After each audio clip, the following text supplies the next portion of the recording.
As Bíblias em Josué, capítulo 24, a gente vai ler os versículos 15 e 16.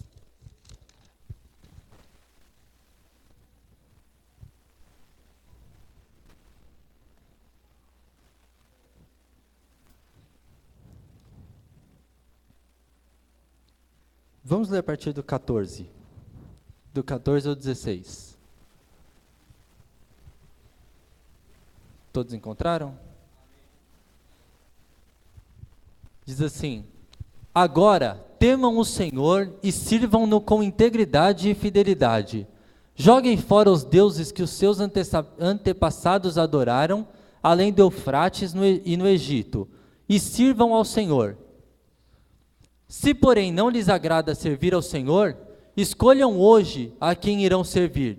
Se aos deuses que os seus antepassados serviram, além do Eufrates, ou aos deuses dos amorreus em cuja terra vocês estão vivendo, mas eu e a minha família serviremos ao Senhor.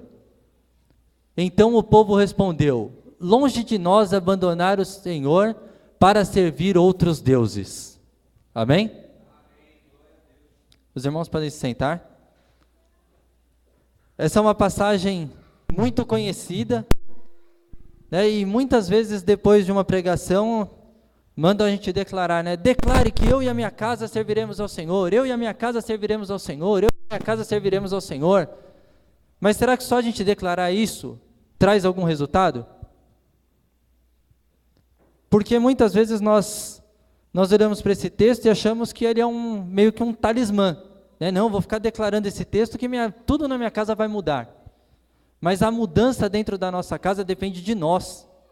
O que a diaconisa Thaís falou aqui, quando ela dirigiu o culto, é uma grande verdade, né? Vamos pregar o Evangelho, e a nossa pregação começa dentro da nossa casa, né? Como somos nós, como cristãos, dentro de casa?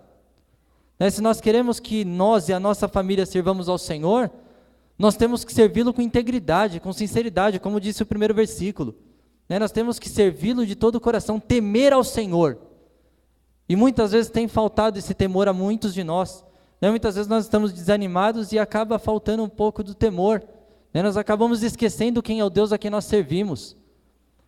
Infelizmente, muitas igrejas têm ruído por falta de temor a Deus, né? Por falta de temor dos membros, da liderança. E nós temos que nos alertar para isso. Né? O Senhor Jesus, lá em Mateus 24, ele fala de muitas coisas que aconteceriam antes da sua volta. E uma das coisas é que o amor de muitos se esfriaria. E o amor na igreja está se esfriando. Né? A igreja tem esfriado. Muitos falsos profetas têm se levantado e têm tido voz como se fossem verdadeiros homens de Deus. Né? Mas nós temos que estar atentos. Como que será a nossa vida quando Jesus voltar? Né? E muitas vezes nós falamos assim: mas eu crio meus filhos na igreja, né? Eu fui criado na igreja, certeza que eu vou para o céu, né? Certeza que eu vou ser salvo, porque meu pai é um grande homem de Deus. E aí eu fui procurar na Bíblia, eu estava meditando, tem 3 gerações de reis de Israel totalmente diferentes. Davi foi um grande homem de Deus, né? A Bíblia fala que ele foi o maior rei que Israel teve, temente a Deus. O Tiago fala que ele foi um homem segundo o coração de Deus. Né? Teve as suas falhas, teve como todo ser humano, mas ele foi um homem segundo o coração de Deus. Né? Ele quando pecou, ele se arrependeu, quando ele foi corrigido, ele se arrependeu. Né? Ele voltou a praticar o que Deus queria que ele praticasse. O filho dele, o Salomão, mais ou menos. Né? Tinha hora que ele servia a Deus. No começo do reinado dele, lá em 1 Reis 3, o Senhor aparece para ele num sonho, e fala para ele, Salomão, escolhe o que você quiser, aquilo que você pediu eu vou te dar. E ele escolheu sabedoria, ter sabedoria. Ele falou: Senhor, eu sou muito jovem, eu não sei como reinar, né? Eu não tenho experiência ainda para reinar, então me dê sabedoria. E a Bíblia diz que ele foi o homem mais sábio, o rei mais sábio que Israel já teve. E o filho dele, Roboão, a Bíblia fala lá em 1 Reis também, que quando ele assumiu o trono, ele permitiu que todos os estrangeiros construíssem altar para os seus deuses. né? Ele fez o que era desprezável aos olhos de Deus. Então, em 3 gerações, nós vemos um que era o homem segundo o coração de Deus, um outro que de vez em quando ele adorava a Deus, de vez em quando ele dava umas pisadinhas fora, né, que era o Salomão, e Roboão, que fez o que era reprovável a Deus. Ele implantou a idolatria em Judá, ele permitiu que a idolatria tomasse conta de Judá, e ele foi reprovado por Deus por isso. E como será que nós cuidamos da nossa família? Não, eu e a minha casa serviremos a Deus, eu e a minha família vamos servir a Deus. Mas como é a nossa vida fora da igreja? Muitos filhos se desviam da igreja por conta dos pais, porque o pai leva o problema da igreja para casa. Mas eu vi um negócio na igreja hoje que eu não gostei, é contra a frente do filho. Não, porque aquele irmãozinho fez isso, e nossa, está errado, tem que falar com o pastor. Não, porque o pastor perdeu a mão da igreja. Onde já se viu aceitar uma coisa dessas? E vai contaminando o filho. Quando o filho tiver idade suficiente, ele não vai querer saber de igreja. Quando ele puder escolher, ele vai escolher o mundo. Nós precisamos vigiar, nós precisamos tomar cuidado com o que nós falamos na nossa casa. Às vezes nem na nossa casa, às vezes aqui na cantina. Um visitante está lá na cantina, ou alguém que está começando a vir para a igreja, começando a se pegar nos caminhos do Senhor, e começa a ouvir umas conversas meio de pessoas que estão insatisfeitas. E aí eu falei esses dias para uma pessoa que estava falando que queria sair da igreja, porque falou para mim, eu quero sair da igreja porque eu vejo muita coisa errada. Falei, irmão, você vê muita coisa errada? Ele falou, vejo. Eu falei, eu vejo mais do que você. E ainda o que eu não vejo, me contam. Eu sei de coisas que acontecem que são coisas que são erradas, sim, mas eu não posso colocar nada na cabeça de ninguém. Se o irmãozinho não quer pegar firme, o que eu posso fazer é aconselhar, não posso obrigar ninguém a servir a Deus. E às vezes vem me contar as coisas, nossa, você não sabe o que aconteceu. O irmão fez isso? Fez. Então vamos orar por ele, porque não tem o que fazer. Eu não tenho como converter ele à força. Vamos orar para que Deus o converta, para que o Espírito Santo transforme. Mas nós precisamos fazer a nossa parte, nós precisamos ser exemplo. É uma coisa que eu sempre falei, desde quando eu fui ungido diácono. Eu sempre falei que o meu maior medo é alguém fazer uma coisa errada e quando forem chamar a atenção, falar assim, mas ele também estava fazendo igual. Será que nós temos sido exemplo? Para quando as pessoas lá fora olhar para nós, termos em nós referenciais de cristãos? Porque se nós não somos referenciais de cristãos lá fora, na nossa casa nós também não somos. E como que nós e a nossa casa vamos servir a Deus? Se nem nós servimos, como que a nossa família vai servir a Deus? Nós somos agentes de salvação. Nós somos evangelistas. Nós somos pessoas que portam a salvação. O apóstolo Paulo diz que nós somos o evangelho, as cartas de Cristo, os embaixadores de Cristo. E como que as pessoas vão ler Cristo em nós se nós não vivemos o evangelho verdadeiro? É tempo da igreja despertar. E a igreja que eu digo não somos nós da ICD, a igreja no geral. Despertar e entender que nós temos que ser a diferença. Nós temos que ser luz. E o evangelho não é fácil de ser vivido, mas é possível. O evangelho de facilidades que é pregado aí fora não é o evangelho. O apóstolo Paulo lá em Gálatas 1, ele diz que é um outro evangelho, porque hoje existem vários evangelhos. Existe o evangelho da prosperidade. Não, vem aqui para a igreja porque Deus vai te dar dinheiro, vai te dar carro, vai te dar casa, você vai morar na melhor casa do melhor bairro, porque é isso que vai glorificar a Deus. Mentira. O que vai glorificar a Deus é a nossa vida santa, a nossa vida reta. Vai ser a nossa comunhão com Ele, isso vai glorificá-lo. Existe o evangelho da cura. Não, porque se você está doente aí, tem algum demônio. Você está em pecado, vem aqui que eu vou orar por você. Não, nós vivemos num corpo que está sujeito a doenças. Claro que quando alguém doente entre nós, nós oramos e pedimos misericórdia a Deus. Então, Senhor, cura essa pessoa, mas seja feita a tua vontade. Tem um evangelho agora que é o pior de todos, na minha opinião, porque é o que mais se parece com o evangelho, que é o evangelho liberal. Não, pecado é relativo. O que é pecado para você pode não ser para mim, é da minha consciência. Se o seu coração não te condena, não é pecado.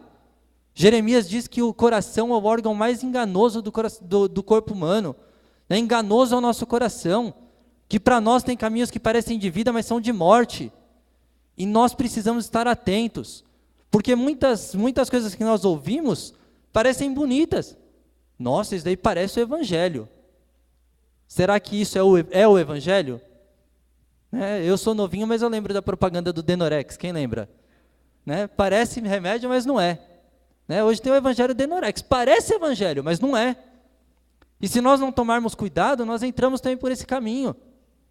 E isso é muito perigoso, porque disso depende a nossa vida com Deus, depende a vida da nossa família com Deus, depende a vida do nosso irmão, porque às vezes nós achamos que, não, eu sou só mais um aqui no meio, as pessoas nem me veem. Todos nós somos exemplos uns para os outros.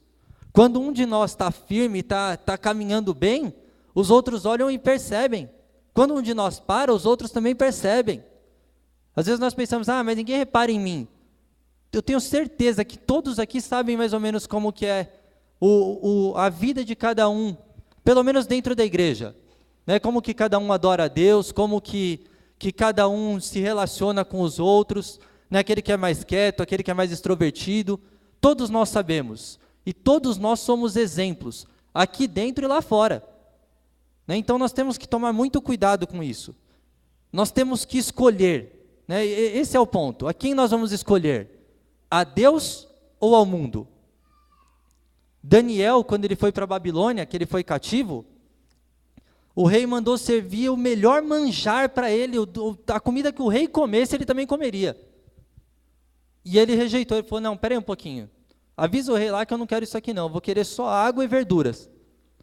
Para muitos crentes hoje, Daniel era um derrotado, porque ele tinha a chance de comer do melhor dessa terra, e ele desprezou. Onde Daniel estava com a cabeça de rejeitar, o rei estava servindo ele, queria colocar ele em lugares altos, mas ele rejeitou. Não, ele não quis se contaminar com o mundo. E quantas vezes nós nos contaminamos pensando que é Deus nos abençoando, e no fim é uma cilada que o diabo está armando para nós. Quantas igrejas não se endividam, e acabam com o caixa da igreja para trazer um cantor famoso pagando uma fortuna. Mas é para abençoar o povo de Deus. Não é. Se é para abençoar o povo de Deus, invista esse dinheiro na igreja, invista esse dinheiro em coisas que vão glorificar a Deus. Não estou dizendo que o cantor não glorifique a Deus, mas tem formas melhores de investir. Se é para adorar, que seja uma oferta. Mas hoje como que é feito? Não, irmão, se você quiser, eu não cobro cachê, mas tem uma oferta de amor no valor de tanto que você tem que depositar até eu ir. Para outro, para cima de mim não. Isso é cachê. O pregador, não, eu até prego, mas assim, tem que ter uma oferta de tanto. Mateus 10:8 diz que se nós recebemos de graça nós temos que dar. E isso não é só o cantor, só o pregador, isso somos nós. Nós recebemos o amor de Deus de graça, nós temos que dar também de graça, sem esperar nada em troca. Mas muitas vezes nós esperamos, eu abracei o irmãozinho hoje, amanhã eu vou ficar no meu canto ver se ele vem me abraçar. Não, hoje eu fiz isso por irmão, eu quero ver se quando eu precisar ele vai fazer para mim. Ou nós estamos fazendo para Deus, ou nós estamos fazendo para nós. Ou nós fazemos para Deus, ou nós fazemos para o mundo nos reconhecer. E nós temos que decidir a quem nós vamos servir. Marcos 10:17.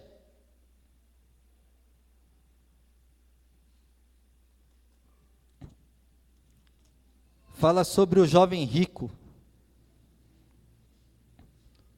Diz assim: quando Jesus ia saindo, um homem correu em sua direção e pôs-se de joelho diante dele e lhe perguntou: bom mestre, que farei para herdar a vida eterna?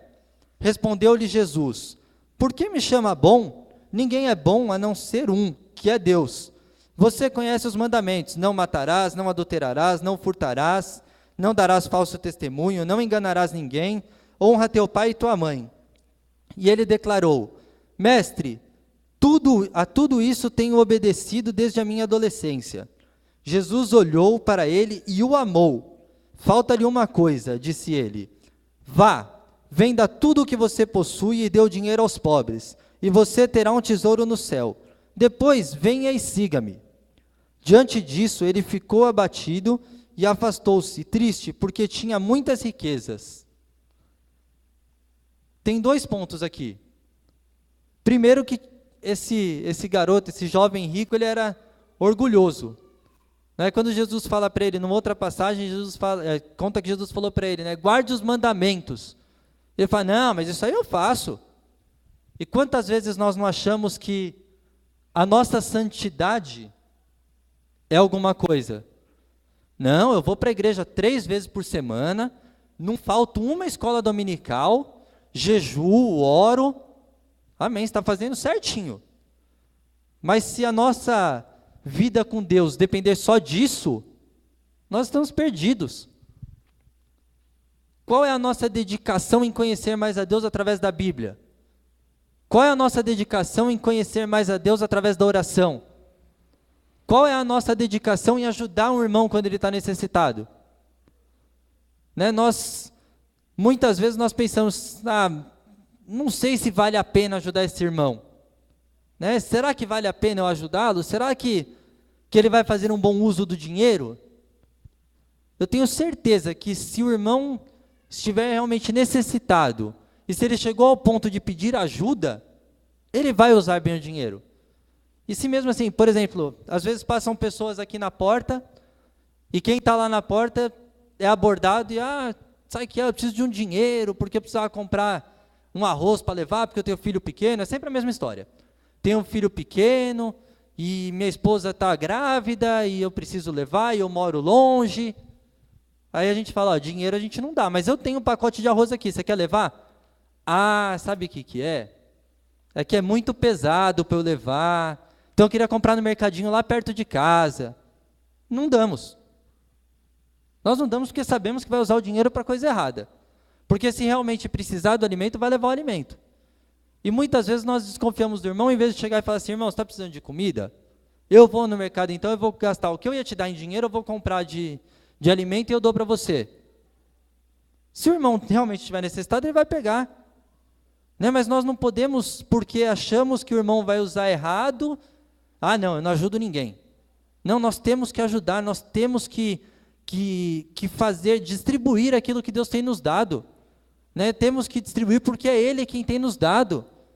E aqui a parábola fala do jovem rico, fala sobre dinheiro, né? Que Jesus mandou ele largar o dinheiro e segui-lo. Mas troca o dinheiro por qualquer outra coisa. O que nos impede de servir a Deus? É só a gente colocar qualquer outra coisa. Às vezes é o nosso futebol de domingo. Não, domingo à noite eu tenho futebol. Já jogo lá faz 10 anos, eu não vou mudar agora, eu vou na igreja de terça e sexta.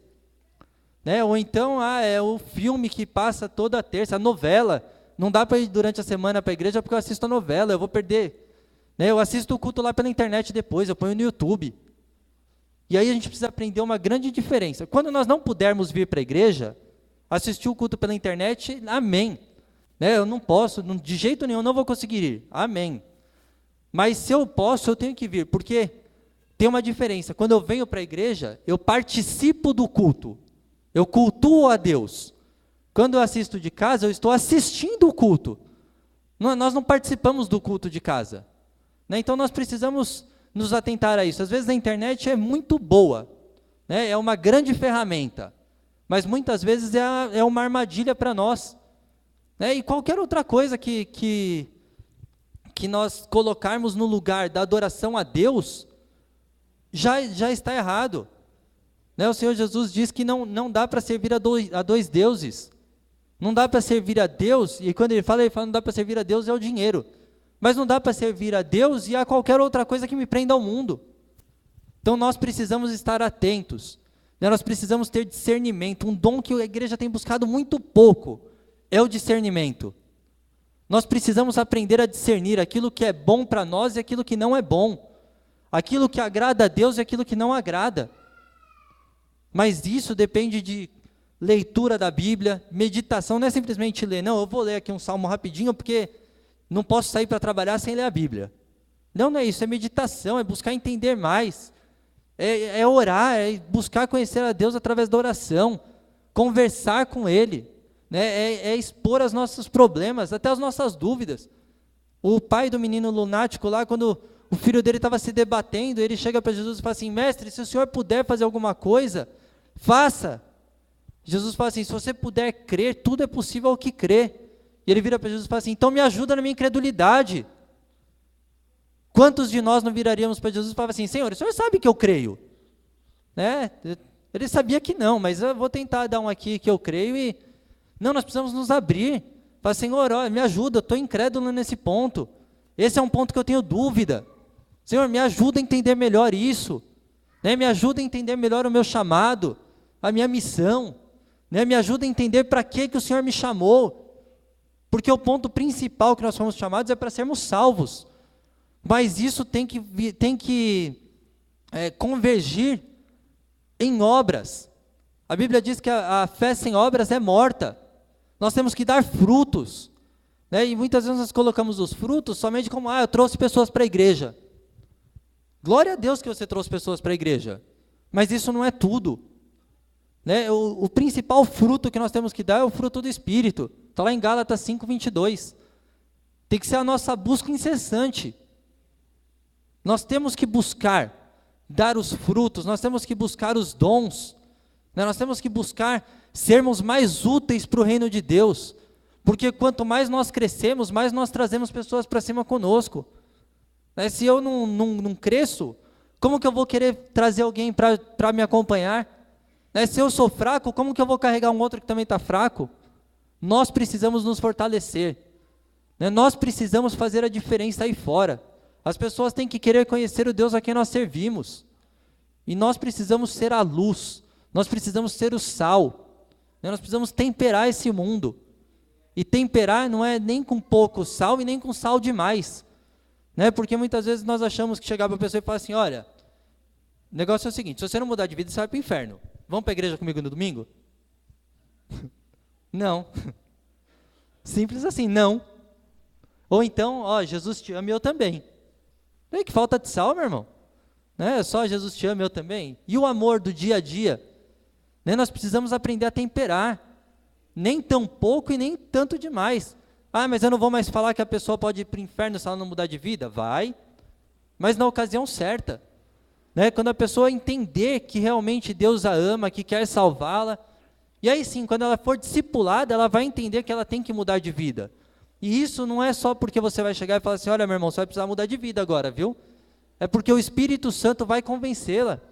Né? As coisas que aprendiam ao mundo começam a perder forças, porque o Espírito Santo está trabalhando na vida dela. Então nós temos que ter esse cuidado. E Mateus 16, do 24 ao 26...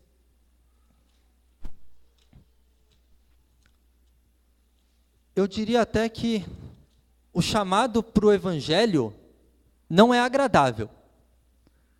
Né? Hoje em dia confundem muito as coisas. Não, a gente tem que ter uma igreja que seja agradável. Concordo plenamente. Nós temos que nos sentir na igreja como nós nos sentimos no meio da nossa família. Né? E se a nossa família lá fora é meio torta, melhor ainda do que na nossa família. Eu tenho que me sentir na igreja como eu me sinto em casa. Mas a igreja tem que ser bíblica. A igreja tem que ensinar o que é certo. Eu não posso mudar o teor do evangelho só para trás das pessoas. Não, aqui eu me sinto bem, porque todo culto o pastor fala que você é mais do que vencedor, e olha, continua assim, está todo torto lá fora, faz tudo errado. Continua assim que Deus está se agradando de você, viu? Essa semana você vai receber uma bênção. Será? Não, mas isso agrada, então eu tenho que falar. Né? Eu não posso perder, às vezes, medo de perder dizimista. Não, esse é dizimista, como que eu vou corrigir um dizimista? Né? O maior dízimo da igreja, o aluguel eu pago pela metade do aluguel, é ele que paga. Ou nós somos uma igreja bíblica, que prega a verdade, ou nós somos uma igreja que não é bíblica e não prega a verdade. Muitas vezes a gente pensa, eu já me peguei pensando muito nisso. Por que tanta igreja que prega tanta coisa errada lá fora está transbordando de gente, fica a gente para fora, e a gente num culto de terça-feira tem tanta cadeira vazia? Talvez se a gente pregasse o que essas pessoas pregam, essa igreja estaria lotada. Mas o que nós estaríamos produzindo para o reino de Deus? Quais seriam os frutos dessa pregação? Então eu prefiro uma igreja mais vazia, com pessoas que estão sedentas, que querem conhecer mais de Deus, do que uma igreja lotada de pessoas que querem só as bênçãos. Não, eu vou lá porque lá Deus dá carro. Olha, meu irmão, aqui Deus também dá carro, mas não é para todo mundo, não. E é na vontade dele. né? Nós não podemos fazer essa propaganda. Eu vi uma frase esses dias que eu achei muito interessante, que diz que se Jesus pregasse o que é pregado na maioria das igrejas hoje, ele jamais teria sido crucificado. É verdade. Né? A gente costuma falar, mas nem Jesus conseguiu agradar todo mundo. Mentira. Porque Jesus não tentou agradar todo mundo. Porque ele sabia que se ele agradasse todo mundo, ele desagradaria ao Pai. E nós precisamos decidir quem nós queremos agradar, a Deus ou ao mundo? A nossa pregação é para agradar a Deus ou é para agradar as pessoas? Nós precisamos colocar esse foco na nossa vida. Eu tenho certeza que Jesus está para voltar. Não vai demorar muito tempo. O que nós temos visto no mundo, não vai demorar muito tempo. E será que nós estamos anunciando essa volta com a nossa vida? Será que nós temos anunciado Cristo com a nossa vida? E voltando, Mateus 16, do 24 ao 26, diz assim: Então Jesus disse aos seus discípulos: Se alguém quiser acompanhar-me, negue a si mesmo, tome a sua cruz e siga-me. Pois quem quiser salvar a sua vida, a perderá. Mas quem perder a sua vida por minha causa, a encontrará. Pois o que adiantará o homem ganhar o mundo inteiro e perder a sua alma? Ou o que o homem poderá dar em troca da sua alma? Pois o Filho do Homem virá na glória de seu Pai com os seus anjos, e então recompensará cada um de acordo com o que tenha feito. Garanto-lhes que alguns que aqui se acham, não experimentarão a morte, antes de verem o Filho do Homem vindo em seu reino. Será que nós temos tomado a nossa cruz todos os dias? Será que quando nós acordamos de manhã, nós acordamos e oramos falando assim para o Senhor: Senhor, seja glorificado através da minha vida, aconteça o que acontecer? Será que muitas vezes nós cantamos aqui no louvor, né? Senhor, o que eu precisar passar por Ti, eu passo. Né? O que o Senhor quiser de mim, eu estou aqui disposto a fazer. Né? Vou fazer o que o Senhor quiser. Isso a gente canta no louvor. Aí saiu do culto, qualquer provinha que tem: Senhor, mas por que eu estou passando por isso? Mas você não falou que passaria por qualquer coisa por mim?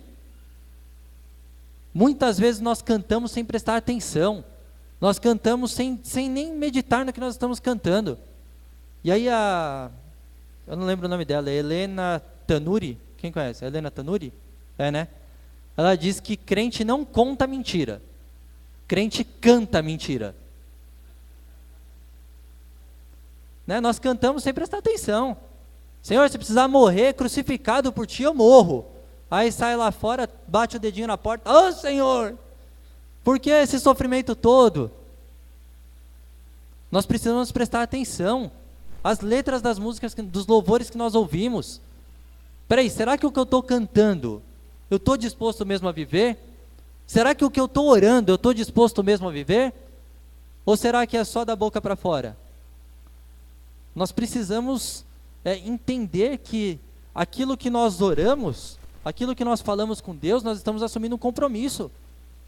Né? É como se nós estivéssemos fazendo um voto. E aliás, final de ano chegando, virada do ano está aí, vem aquela lista desse tamanho de votos. Vou ler a Bíblia toda, vou orar todos os dias, vou fazer visita em hospital. São todas que todo mundo coloca no final do ano. Né? Vou fazer evangelismo de domingo de manhã no Ibirapuera. Né? Então, todo mundo coloca isso. E aí Eclesiastes 5 diz que quando nós fizermos um voto ao Senhor, que nós não tardemos em pagar, porque Deus não se agrada de quem vota e não cumpre, porque isso é voto de tolo. Melhor é que nós não votássemos. Então é melhor que a gente não assuma compromisso e faça depois, do que nós assumirmos o compromisso e não fazermos. Jesus conta uma parábola de um homem que era dono de uma ceifa, né, de uma plantação. E aí ele tinha 2 filhos, ele pega e fala para um dos filhos, fala assim: você vai me ajudar a colher lá os frutos? Vou, pai, pode deixar que eu vou. Então tá bom, amanhã eu te espero cedo para a gente ir lá colher. Tá bom. Aí ele chega para o outro e fala assim: e você, vai comigo? Ah, não vou não. Tá bom. Chegou no dia seguinte, o que tinha dito que ia, não, eu vou, tô lá, não foi. Mas o outro que falou que não ia, foi. E Jesus diz que o Pai se agradou mais daquele que disse que não ia e foi, do que o que disse que ia e não foi. Quantas vezes nós falamos para o Senhor, Senhor, pode contar comigo, porque a partir de hoje, eu vou pegar firme nesse ministério, eu vou pegar firme nisso, vou pegar firme naquilo, vou fazer isso, vou fazer aquilo, e não fazemos. É melhor que nós oremos e falemos assim, Senhor, o Senhor sabe que eu não tenho forças para ler a Bíblia, o Senhor sabe que eu não tenho forças para orar, mas que o Senhor me ajude, que o Senhor me dê forças. E nós precisamos criar o hábito, porque ler a Bíblia, orar é hábito. Se nós não começarmos, nós nunca vamos conseguir. É como, por exemplo, uma pessoa que corre. Eu não acordo mesmo 5 horas da manhã para correr. Mas eu conheço várias pessoas que acordam e vão correr 5 horas da manhã. Saem de casa no frio, toda agasalhada para correr. Por quê? Porque aquilo virou um hábito. Se nós acostumarmos, se nós nos habituarmos a lermos a Bíblia, isso vai virar um hábito, vai ser normal para nós, não vai ser pesado. Né? Nós não precisamos, muitas vezes a gente fala assim, Senhor, eu vou ler a Bíblia inteira agora em 2015. Ou então em 2014, a gente prometeu, né? Senhor, eu vou ler a Bíblia toda esse ano. Chegou agora em novembro, meio de novembro já. Senhor, eu só li Gênesis 1 até agora. Não, agora eu preciso tirar o prejuízo. Aí começa a ler. Com 2 dias você não quer mais ver a Bíblia. Porque é cansativo. Fala, nossa, eu não consigo mais ler porque é muito pesado. E dependendo da tradução da Bíblia que a gente pegar, é pior ainda. Se a gente pega a NVI, que é uma linguagem mais fácil, a gente consegue ler muito mais capítulos. Mas se a gente pega, por exemplo, uma revista corrigida, tem palavras que a gente não entende e fica enroscado ali. Isso acaba ficando mais cansativo. Então nós precisamos, Senhor, eu sei que eu não vou conseguir ler a Bíblia toda num ano, mas eu vou ler em 2. Eu vou pegar lá 2 capítulos por dia e vou ler. E prometer, votar ao Senhor aquilo que nós vamos cumprir. E mostrarmos ao mundo que nós realmente servimos a Deus. Que nós não estamos na igreja simplesmente porque hoje é modinha ser crente. Hoje em dia tá cheio de artista aí que se diz evangélico. Não, eu sou evangélico. Fulano evangélica lá posou para Playboy. O outro fulano evangélico lá foi bêbado porque foi preso porque estava dirigindo bêbado. Ser gospel é fácil. Agora ser cristão, aí dá um pouco mais de trabalho. Então que nós assumamos esse compromisso com o Senhor. Senhor, eu sei que eu tenho falhado e todos nós falhamos. Isso não é uma coisa que eu falo aqui, eu não falho, é só vocês. Todos nós falhamos. Mas nós temos que orar e falar assim, Senhor, eu sei que eu tenho falhado. Eu sei que eu ainda não sou aquilo que o Senhor quer que eu seja. Mas que o Senhor me ajude a crescer todos os dias para que eu chegue onde o Senhor quer. Para eu cumprir aquilo que o Senhor tem planejado para mim. E aí, para encerrar, Romanos 12, 1 e 2.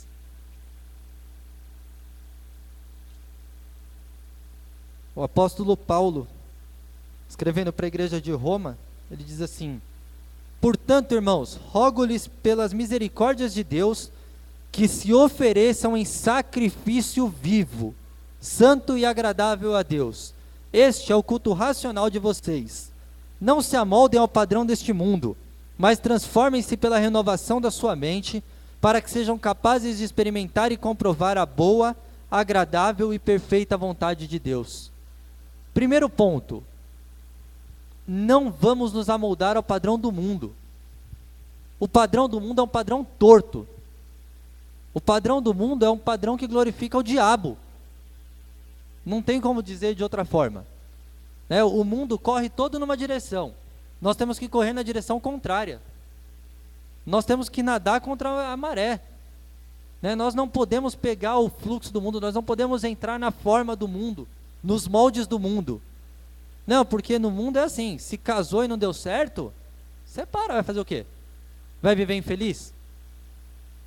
Não deu certo, cada um para o seu lado e vamos ser felizes, cada um para o seu lado. Mas Jesus diz que não é para nós nos divorciarmos, a não ser que seja em caso de traição. E ainda assim, se possível, deve haver o perdão. Tem que lutar para se reconciliar. Mas o mundo diz que hoje em dia você tomar lá uma caipirinha com seus amigos, que é isso é muito careta. Faz um evangelismo, toma uma caipirinha com ele hoje, amanhã ele vai para a igreja com você. Né? Faz o seguinte, no sábado você vai para o pagode com seus amigos, e no domingo eles vão para a igreja com você. Você vai frequentar muito pagode, viu?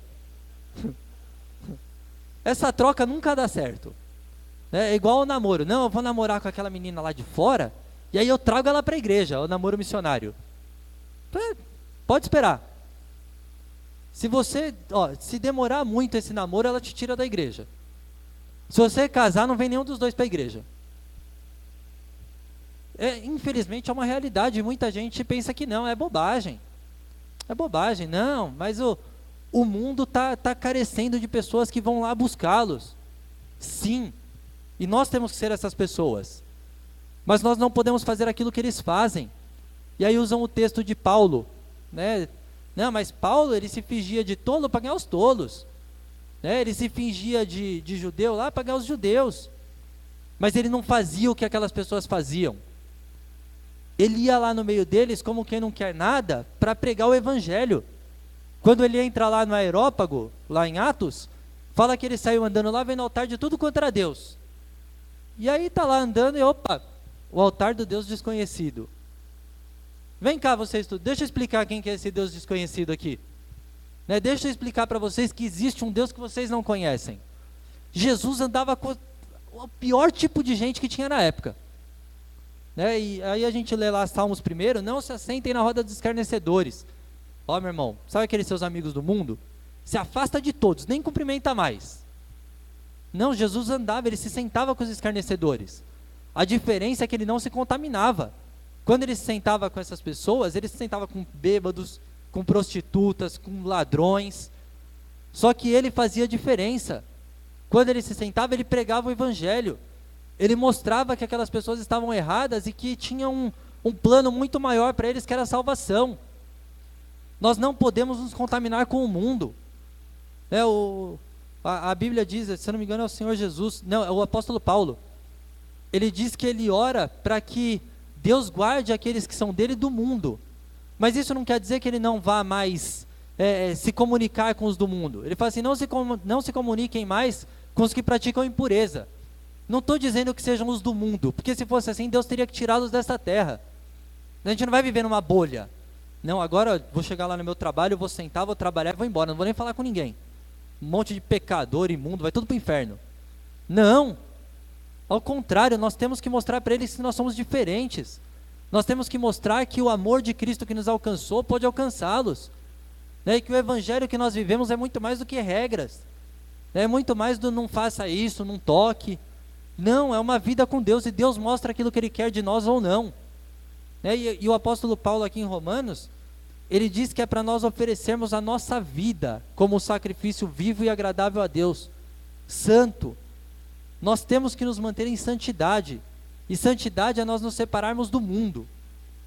Então nós precisamos refletir, a quem eu quero servir? A Deus ou aos deuses do mundo? Eu quero adorar a Deus ou eu quero entrar no fluxo do mundo? Porque é impossível eu servir a Deus e adorar a Deus e continuar com as obras que eu tinha no mundo. Ou nós somos nova criatura ou nós não somos nova criatura. E nós precisamos nos alertar, porque Jesus está voltando. Amém? Vamos dar uma salva de palmas para o Senhor Jesus. Passar para o pastor Antônio. Amém?